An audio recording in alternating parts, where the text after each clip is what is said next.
"Daddy, that waitress looks like Mom, look," Ethan murmured, tugging on his father's sleeve. Daniel turned around and froze. Before we move on, please let us know where you're listening from and subscribe to our channel. The restaurant buzzed with life. Glasses chimed, laughter bubbled up, and conversation filled the air. But to Daniel, nothing of it registered now. His eyes were fixed on the woman standing across the room. She bore an uncanny resemblance to Claire. The same figure, identical facial features, even her eyes carried that familiar blend of warmth and sorrow. The waitress noticed his intense gaze and offered a slight smile. "And is everything all right?" she inquired gently. Even her voice struck a familiar chord. Ethan tugged at Daniel's sleeve once more. "Oh, Dad, she really looks like Mom." Daniel was at a loss for words. Memories surged in his mind, of the day he lost Claire, of standing silently by her grave, unable to accept her absence. Yet here she was, not Claire herself, but a mirror image of her. Who exactly was this woman? What peculiar twist of fate was at play? Collecting his thoughts, Daniel looked at the waitress again. He needed answers. "What's your name?" he asked. The woman blinked in mild surprise. "Lauren," she replied calmly. "Is there something I can help you with?" Daniel silently repeated the name, Lauren. But why did she look so remarkably like Claire? "Oh, Dad, can we talk to her?" Ethan asked, eyes wide with curiosity. Daniel nodded in agreement. Noticing their puzzled expressions, Lauren furrowed her brow. "Are you sure everything's all right?" Daniel apologized softly. "And I'm sorry, you look exactly like someone I once loved deeply. It's almost unbelievable."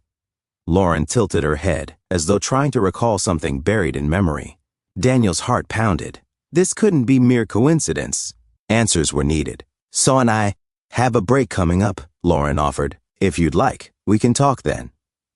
Daniel and Ethan exchanged glances. "Yes, please," he replied. They stepped out into the quiet courtyard behind the restaurant. The soft rustling of leaves and distant city sounds filled the silence. Lauren, her curiosity piqued, asked, "So, who do I remind you of?" Taking a deep breath, Daniel responded, "Oh, my wife, Claire. She passed away 2 years ago. And when I saw you, it felt like I was seeing her all over again." Lauren's expression shifted as if the name sparked a memory. She quickly composed herself. "I'm sorry," she said quietly. "That must be incredibly painful." Daniel nodded, unable to tear his eyes away from her face. It was so strikingly familiar. "Dad, what if they were sisters?" Ethan whispered. Lauren's eyes widened in surprise. "Sisters?" she echoed. "No, I never had a sister. I grew up in an orphanage." At those words, Daniel tensed. A deep internal tightening took hold. "Where were you born?" he inquired cautiously. I don't really know," she answered. "My documents only have my name and birth date. My parents remain a mystery." Daniel's mouth went dry. Claire, too, had been an orphan, spending her life searching for family, yet never finding a trace. When Lauren mentioned her birthday, Daniel nearly collapsed. It was the exact same day as Claire's. Lauren noticed a change in his expression. "Are you okay?" Daniel slowly nodded, though inside everything was spinning. 2 women, identical in appearance, matching birthdays, both raised in orphanages, and yet they'd never crossed paths. He recalled how Claire always confessed she felt there was someone out there, a missing piece of her heart. "Lauren, did you ever try to search for your family?" he asked. She gave a sad smile. "I tried, but there were no clues, just an overwhelming void." Daniel wiped his face, his heart racing. He wanted to say so much more, but words failed him. Then Ethan piped up, Could Mom have been her sister?" Lauren flinched. "Was sister?" And Daniel looked at her. She appeared thoughtful, yet there was another glimmer in her eyes, a spark of hope. Finally, he said, Claire might have been your sister." Lauren stared, disbelief and longing mingling in her eyes. "Oh, do you really believe that?" she whispered. Daniel nodded. "When we lack hard proof at the moment, but the coincidences are too significant. Same birthday, similar orphanage background." He didn't elaborate on how much they resembled one another, but she understood completely. Gently, Lauren touched her face, as if viewing it anew, not solely as herself, but as a connection to a lost relative. "Aren't there any childhood photos?" Ethan asked timidly. Lauren shook her head. "Not many. The orphanage seldom took pictures, and the few we had were lost during a relocation." Daniel paused thoughtfully. When we have some photos of Claire, perhaps we can compare them? A glimmer of hope lit Lauren's face. Yes, she said quietly. I'd like to see them. Daniel's hands trembled as he retrieved his phone. After scrolling through the gallery, he found an old photograph of Claire during her teenage years. Here, he said, turning the screen toward her. Lauren leaned in, her face paling. She stared at the picture, eyes wide and unblinking. Cess is unbelievable, she whispered. That's me. Daniel gently shook his head. That's Claire. Yet you unmistakably resemble her. You're like 2 drops of water. Ethan grinned. And then, Mom and Lauren really are sisters. Lauren traced the outline of the photo with her fingers, a storm of emotions swirling within her. If this is indeed true, why were we separated? Why did no one ever tell us? Daniel placed a reassuring hand on her shoulder. One needs certainty. A DNA test will settle everything. Lauren looked at him, fear and hope mingling in her eyes. Then do you truly think it's necessary? Yes, he replied softly. When you deserve the truth. After a long pause, she agreed. All right, I'm willing to try. Ethan clapped his hands excitedly. Yay! That means I might have another aunt. Lauren managed to smile for him, yet her eyes remained clouded with uncertainty. What if all these indications were mistaken? As if sensing her unease, Daniel said gently, no matter what the results reveal, we're all here for you. They agreed to meet the following day for the test. That night, Lauren lay awake, her thoughts in turmoil. What if she had been wandering through life, unaware of the half of her soul that was missing? The next morning, Daniel and Ethan arrived. Daniel carried a white envelope containing the lab referral. Are you ready? He asked softly. Lauren nodded, though her emotions roiled like a tempest within. The lab was quiet and sterile, imbued with a faint scent of antiseptic. Lauren's heart pounded, yet Daniel's calm presence steadied her. The test was swift. Now all they could do was wait. To distract themselves from the tension, Daniel suggested a nearby cafe. They moved to the cozy spot. Ethan, brimming with energy, fidgeted with the menu. Lauren watched him, a small smile forming inside. Yesterday she had been alone. Today, she might have a nephew. She glanced at Daniel, who too seemed lost in thought. No matter what transpired, their lives had already transformed. The days dragged by slowly. Lauren checked her phone repeatedly, though she knew it was too early, and Daniel did the same, hiding his anxious anticipation from Ethan. Then, one evening, as Lauren was finishing her shift, her phone buzzed. It was a message from Daniel, and the results are in. Her heart stilled for a moment, then began racing once more. She called him immediately. And I can come pick you up, Daniel offered in a tense yet composed tone. And I'm at the restaurant, she replied. 15 minutes later, Daniel's car pulled up. Lauren climbed in, seated beside him, and noticed the white envelope in his hands. Her fingers tightened into fists.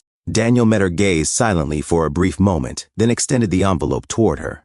Would you prefer to open it, or shall I tell you? Lauren swallowed hard, her eyes fixed on his.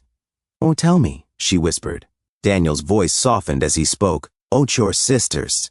Lauren pressed her hand to her mouth, her breath catching in shock. A torrent of emotion flooded her. She had never truly been alone. Never had she known that she had a sister all along, never experienced a hug, never heard her voice.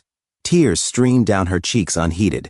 Gently, Daniel took her hand, steady and warm. Lauren's eyes slowly opened, meeting his gaze as she realized she had discovered not just a sister, but a family. Looking down at the envelope with trembling hands, she murmured, Sister. The word felt both achingly familiar and entirely new, as she had never uttered it aloud before. Ethan, seated quietly in the back, observed without question, aware of the significance of the moment.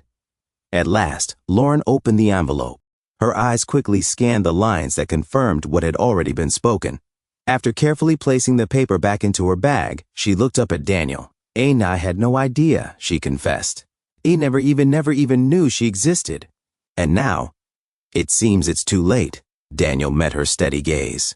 Chill. Claire always believed there was someone out there. She was always searching, even if she didn't know exactly for whom. Lauren wept. She was seeking me, yet never found me. In it you found us, Daniel replied softly. When you're not alone any longer. Ethan reached forward and gently laid his small hand over hers. And now you're with us, Aunt Lauren. Lauren managed a laugh through her tears. His words shattered her sorrow like sunlight piercing through dark clouds. She was no longer isolated. She had a family. Slowly closing her eyes to let the moment sink in, she realized her life had divided into two parts, before and after, and in that after lay a promising new beginning. Ethan cheerfully declared, "So Aunt Lauren is going to stay with us forever now." Said Lauren smiled at him, her heart swelling with warmth. Forever, she promised, to him, to Daniel, and to herself. With that, Daniel started the car, and they drove through an evening city painted in soft, fading light. Lauren gazed out the window, her thoughts drifting back to Claire, her voice, her laughter, her very presence.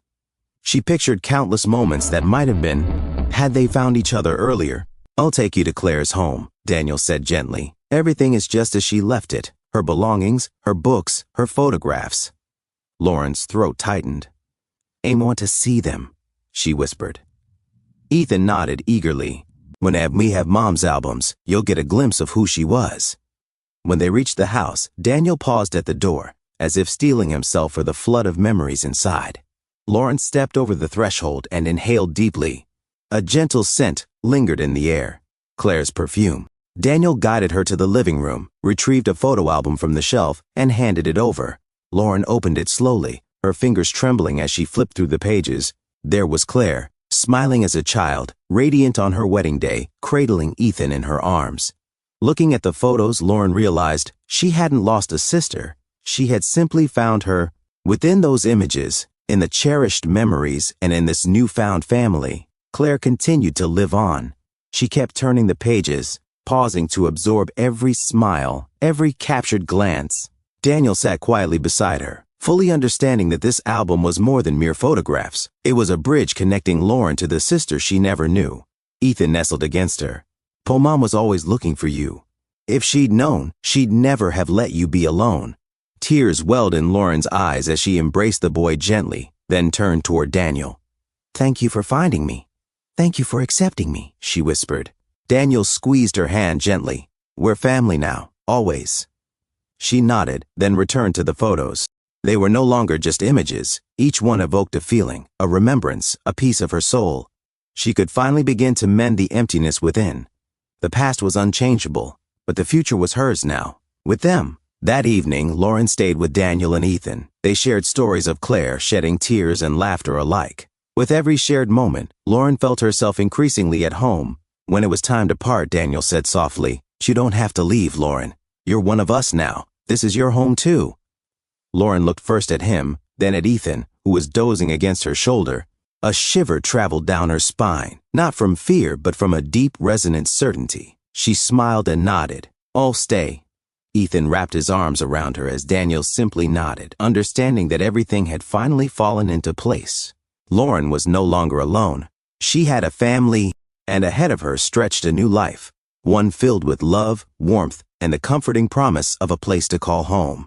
Thank you for listening to Storyline Narratives.